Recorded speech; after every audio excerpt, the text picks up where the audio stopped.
So రాబోయే రోజుల్లో BJP ప్రక్షాళన ఏమైనా ఉంటుందా, లేదంటే యాజ్ ఇట్ ఈస్గా లోక్సభ ఎన్నికలకు వెళ్ళే అవకాశం ఉందా? నాకు తెలిసి ఎన్నికల కంటే ముందు ఏం కమిటీలు కానీ ఇతరత్ర కానీ మారుస్తారని నేను అనుకోను sir. Because it is too early, short time sir, తక్కువ టైం ఉంది. ఈ టైం లోపల మార్చిండ్రు అనుకోరు, వచ్చిన కొత్త అధ్యక్షుడు అడ్జస్ట్ కావడం చేసుకోవడం ఎంత కష్టమవుతుంది. అందుకని అంత తొందరపడి చేస్తారని నేను అనుకోను సార్. అంటే ఇష్టం లేదు కిషన్ రెడ్డికి అని అంటున్నారు కదా.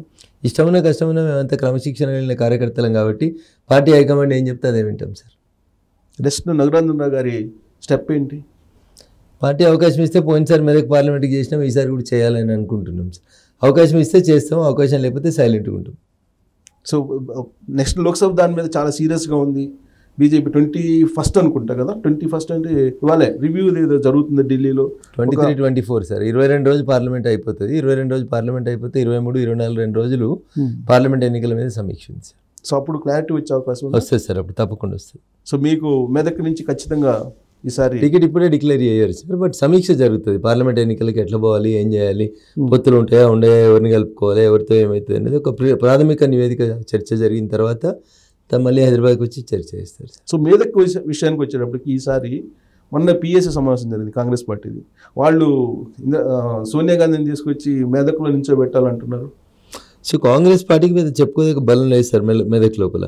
అంత రిస్క్ తీసుకుంటారని నేను అనుకోను.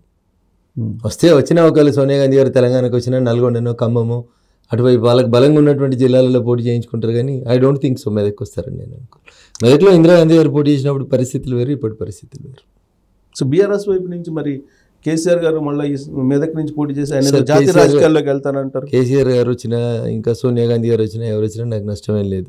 పార్టీ బీఫామ్ ఇస్తేనే ఖచ్చితంగా పోటీ చేస్తాను, గెలుస్తాను. సో అవతల వ్యక్తులు ఎవరైనా ఇమ్మెటీరియల్ శత్రువు ఎవరైతే మనకేముంటుంది. సో ప్రధానమంత్రి నరేంద్ర మోడీ గారు ఈసారి దక్షిణ భారతదేశంలో ఎక్కడో దగ్గర పోటీ చేస్తారు, అది కూడా తెలంగాణలో అంటున్నారు. నాకున్న సమాచారం మేరకు తెలంగాణ ఉండకపోవచ్చు సార్, తమిళనాడు ఏమన్నా పోతారేమో. సో మల్కాజ్గిరి అన్ని రకరకాలు వినిపిస్తుంది. అదే సార్, రకరకాల చర్చలు జరుగుతున్నటువంటి మాట వాస్తవం. నాకున్న అంచనా మేరకు తమిళనాడులోని రామేశ్వరం పోతారేమో అని నేను అనుకుంటున్నాను. తమిళనాడు, ఓకే. సో రాబోయేటువంటి రోజుల్లో బీఆర్ఎస్ పార్టీ అసలు ఉండదు అని చెప్పి అంటున్నారు. అలాంటి సిచ్యువేషన్ ఏమైనా ఉంటుందా? ఏక్నాథ్ షిండే పుట్టుకొస్తాడని చెప్పి కొంతమంది అంటారు. సార్ ఎవరు పుట్టుకురావాల్సిన అవసరం లేదు రావు గారు. ఇప్పుడు ఒక మాట మీరు నేను అడుగుతా, మీరు చెప్పండి. ఇప్పుడు గల్లీలో కాంగ్రెస్ ప్రభుత్వం ఉంది, ఢిల్లీలో బీజేపీ ప్రభుత్వం ఉంది. బీఆర్ఎస్ ఎంపీకి ఓటేయమని వస్తున్నారు ఎవరన్నా. ఏం చేస్తాడు ఆయన? గెలిచిన ఆయన ఏం చేయాలి? రేవంత్ రెడ్డి దగ్గరికి చేతులు కట్టుకొని నిల్చోవాలి, లేదా ఢిల్లీలో నరేంద్ర మోడీ దగ్గరికి నిల్చోవాలి చేతులు కట్టుకొని. ఒకటో రెండో సగమో గెలిస్తే, లేదు 17 గెలిచిర్రు అనుకోరి, ఏం చేస్తారు వీళ్ళు పోయి? ఏం చేయాలి? రాహుల్ గాంధీ గారి పక్కనో, నరేంద్ర మోడీ గారి పక్కనో కుర్చీ మీద బతిలాడుకొని కూర్చోవాలి. దానికి బీఆర్ఎస్కి ఎందుకు ఓటేయాలి అంటున్నా. బీఆర్ఎస్ తన పేరుని టీఆర్ఎస్ నుంచి బీఆర్ఎస్గా మార్చుకున్నప్పుడే తెలంగాణ ప్రజలతోటి తన పేగు బంధాన్ని తెంపుకున్నది టీఆర్ఎస్ పార్టీ. ఇలా బీఆర్ఎస్గా రూపాంతరం చెందింది. ఇంకా మీరెందుకు బాధపడుతున్నారు? పక్తు రాజకీయ పార్టీ అంటాడు కదా కేసీఆర్, పక్తు రాజకీయమే చేసుకొని మనకెందుకు బాధ? ఉంటారా సత్తారంటే పార్లమెంట్ ఎన్నికల తర్వాత తెలుస్తుంది. తెలంగాణ కోసం పనిచేసేది కేవలం కేసీఆర్, అలాగే బీఆర్ఎస్ పార్టీ. వచ్చింది తెలంగాణ, 10 ఏళ్ళు తిన్నారు, అయిపోయింది. ఇంకా మీరు పనిచేసేది ఏంటి సార్? ఇంకా మనిషికో ఫామ్ హౌస్ కట్టుకురు, కొడుకు అల్లుడు బిడ్డ అందరూ. ఆఖరికి సడకుని కొడుకు సంతగాడు కూడా ఫామ్ హౌస్ కట్టుకుని, ఇంకేం కావాలి సార్? సో నరేంద్ర మోడీ గారి మొత్తం చూస్తే పార్లమెంట్ సెషన్స్ చూస్తున్నాం కదా, గతంలో ఎప్పుడు లేని విధంగా రికార్డు స్థాయిలో ఆల్మోస్ట్ 140 అబోవ్ అనుకుంటా సస్పెండ్ చేసినట్టున్నారు కదా. అవునండి, 141 మందిని సస్పెండ్ చేశారు. 141 తప్పు చేసిన వాళ్ళని సస్పెండ్ అయిపోతే ఏం చేస్తారు సార్? స్కూల్లో పిల్లోడు సరిగా పాఠాలు చెప్తుంటే వింటలేడు, బెంచ్ ఎక్కి అల్లరి చేస్తున్నారు, ఏం చేయాలి teacher? That's what speaker did. ఇదే దేశ చరిత్రలో మొదటిసారి కాదు సార్. కాంగ్రెస్ వెనకటికి 60 మంది 70 మందిని కూడా సస్పెండ్ చేసి చేస్తారు. దానికన్నా మించిపోయారు కదా మీరు. పోతే ఏముంటుంది సార్ అందరు? దానికి కాజ్ ఏంటి? పార్లమెంట్లో వాళ్ళు జ్వరపడ్డారు, దాని మీద చర్చ పెట్టాలి అని చెప్పి అన్నారు. దానికి ఇంతమందిని సస్పెండ్ చేయాలి అని అనుకుంటున్నారా మీరు? కడుపు ఇంపుకుంటే ఏమవుతుంది? సిఎస్ రావు గారు కాలం మీద పడుతుంది. పార్లమెంట్ లోపలికి మనుషులు వచ్చారంటే లోపం ఉందని తెలుస్తుంది. ఇంకా దాని మీద ఇంకా చర్చ ఏం పెడతారు? ఎవరిని బలి ఇస్తారు? ఎవరిని ఉరిదిద్దాం అనుకుంటారు? పార్లమెంట్ లోపలికి 2 మనుషులు వచ్చారంటే సెక్యూరిటీ ల్యాప్సెస్ కనబడుతున్నట్టు. అది స్పీకర్ కంట్రోల్లో ఉంటుంది పార్లమెంటు. ఆయన ఎంక్వైరీ చేపిస్తున్నాడు. ఈ విల్ గైడ్ ద మెంబర్స్. తొందరపడి ఎందుకు ఉంటుంది? అప్పుడే తొందరపడి ఎందుకు చేయాలి? ప్రభుత్వం మీద బ్లాక్ స్పాట్ కాదంటారా? కొంతవరకు భద్రతా వైఫల్యం కిందకి వస్తుంది సార్. ప్రభుత్వానికి కూడా కొంచెం ఇబ్బందికరమైన పరిణామమే. ఓకే. సో ఇప్పుడు ఆల్రెడీ మీరు శ్రీరామ విగ్రహం ప్రతిష్ఠ చేస్తున్నారు. దానికి అద్వానీ అలాగే మురళీ మనోహర్ చేసి వీళ్ళిద్దరిని కాకుండా అందరినీ పిలిచారు అనేది ఇంకొక. వాళ్ళిద్దరిని కూడా పిలిచారు సార్, తప్పుడు ప్రచారం అది.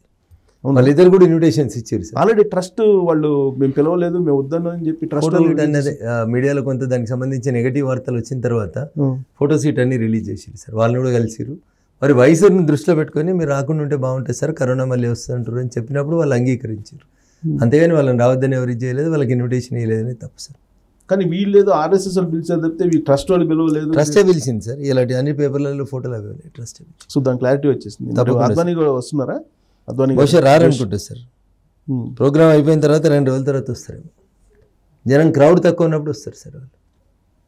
సో రాబోయే రోజుల్లో తెలుగు రాష్ట్రాల్లో రాజకీయం మొత్తం బీజేపీ మీద ఆధారపడి ఉంది అనేది ఒక అభిప్రాయం.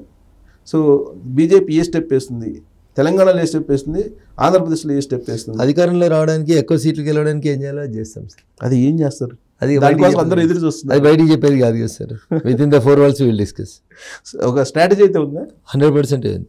స్ట్రాటజీ లేకపోతే ఎట్లా పోతాం సార్? స్ట్రాటజీ తోటే ముందుకు పోతాం. ఏంటి ఆ స్ట్రాటజీ? టార్గెట్ ఏంటి? 17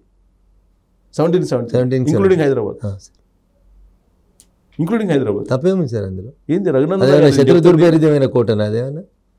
ఇలా గెలవకపోతే 26లో గెలిచి చూపెడతాం. తొందర ఎందుకు పడుతున్నాం? గెలుస్తామంటున్నా. హైదరాబాద్ మీద కాషాయం జెండా ఎగురుతుంది. రఘునందన్ గారు చెప్తారు 24లో గెలుస్తామా 28లో గెలుస్తామా? గెలుస్తాం. ఎప్పుడైనా గెలుస్తారంటారు. గెలుస్తాం సార్. 24 మేము ప్లాన్ చేసుకున్నాం. 24 ఏమైనా పొరపాటు జరిగినా 28లో 29లో గెలుస్తాం. 100% గెలుస్తాం. గుర్తుంచుకొని మళ్ళీ అడుగురు నేను. So Andhra Pradesh strategy? సో ఆ పక్క రాష్ట్రం గురించి నాకు పూర్తిగా అవగాహన కాదు. మీరు పోయి ప్రచారం చేశారు కదా ఆ పక్క రాష్ట్రం గురించి. ఇప్పుడు తిరుపతిలో మీరు ప్రచారం చేశారు లేదా బై ఎలక్షన్ లో? బుద్ధివేలు కూడా చేసిన సార్. మరి పార్టీ చెప్తే పోయి చేస్తాం సార్. నేషనల్ పార్టీ కదా, నేషనల్ పార్టీ. అందుకనే వాళ్ళు చెప్తే ఎక్కడికైనా వెళ్ళి పని చేస్తాం సార్. సూరత్ పోయినాం, అహ్మదాబాద్ పోయినాం, పిలిస్తే పోతాం. తప్పేం లేదు. పార్టీ ఏం చెప్తే అది చేస్తాం సార్. కాదు ఇక్కడ 17 అన్నారు టార్గెట్ మీది. అక్కడ ఏంటి అసలు? ఏపీలో మీ టార్గెట్ ఏంటి? అక్కడ ఏముందనే తెలియదు సార్ నాకు. టీడీపీ జనసేన బీజేపీ పొత్తు అయితే ఇంకా దాని మీద క్లారిటీ రానట్టుంది సార్. ఇంకా దాని మీద క్లారిటీ వచ్చినాక పూర్తి స్థాయిలో మాట్లాడతాం. ఇక్కడ పొత్తు పెట్టుకున్నారు కదా జనసేన. సో అక్కడ ఎన్డీఏలో ఆయన భాగస్వామి సార్ పవన్ కళ్యాణ్. ఎంపీలు లేరు కదా అసలు. ఆయనకి ఎంపీలు లేరు. భవిష్యత్తులో పోటీ చేసే సందర్భం లోపల ఎమ్మెల్యే సీట్లు కూడా పోటీ చేస్తాడు కలిసి ఇప్పుడున్న ఈ రోజున్న పరిస్థితులలో అయితే. సో రాబోయే రోజుల్లో బీజేపీ, తెలుగుదేశం, జనసేన పొత్తు ఛాన్స్ 3 ఉంటాయో 2 ఉంటాయో నాకు తెలియదు సార్. అది I'm not ever of the facts. Janasena అయితే మాతో ఉంటుంది, ఇంకెవరితో ఉంటుంది అనేది నాకు తెలియదు. లోక్సభలో కూడా ఇక్కడ ప్రచారం అక్కడ అంతటా. కానీ ఇక్కడ కిషన్ రెడ్డి మరి ఈసారి పొత్తు ఉండదు జనసేనతో అని చెప్తున్నారు. నాకు ఎక్కువ క్లారిటీ తెలియదు సార్. నేను అంత పెద్దగా తెలియదు నాకు. వారిని అడిగితే బాగుంటుంది. రాణిస్తారా ప్రచారానికి లోక్సభలో? వస్తారని అనుకుంటున్నాను సార్. పొత్తులో ఉంటే ఎన్డీఏలో పవన్ కళ్యాణ్ గారు ఉన్నారనుకోండి, ఎన్డీఏలో భాగస్వామి అయినప్పుడు ప్రచారానికి ఎందుకు రారు? తప్పకుండా వస్తారు. ఆయన ఎన్డీఏలో లేకపోతే రారు, ఎన్డీఏలో ఉంటే తప్పకుండా వస్తారు కదా. కానీ పవన్ కళ్యాణ్ ఇష్యూలో చాలా డిఫరెంట్గా వ్యవహరిస్తున్నారు సార్. మీరు నేను గుర్తు చేస్తాను, గ్రేటర్ హైదరాబాద్ ఎన్నికల్లో అప్పుడు ప్రెసిడెంట్గా ఉన్నట్టు బండి సంజయ్ నిరాకరిస్తే కిషన్ రెడ్డి ఏమో లేదు ప్రచారం చేయించుకోవాలని చెప్పి అప్పుడు చెప్పడం. అలాగే ఆంధ్రప్రదేశ్లో ఆల్రెడీ తిరుపతిలో తప్ప మిగతా చోట్ల ఎక్కడ కూడా మీరు పొత్తులో లేరు, రాలేదు అసలు, వేరువేరుగా ఉన్నారు. ఏంటి అసలు ఆ పొత్తు రహస్యం ఏంటి? అసలు కొత్త రకం పొత్తు ఏంటి? అది పార్టీ హైకమాండ్ చెప్పాలి సార్. అది ఢిల్లీ స్థాయిలో జరిగినటువంటి పొత్తు సార్. అది వాళ్ళే చెప్తారు సార్. సమయం సందర్భం వచ్చినప్పుడు ఖచ్చితంగా మా పార్టీ పెద్దలే చెప్తారు. కన్ఫ్యూజన్ నష్టం లేదంట? ఏం లేదు సార్, కన్ఫ్యూజన్ ఏం లేదు సార్. లాభాల నష్టాలు తర్వాత మాట్లాడుకుందాం సార్. రాజకీయాలలో లాభ నష్టాలు ఉండవు సార్, గెలుపోవటంలో మాత్రమే ఉంటాయి.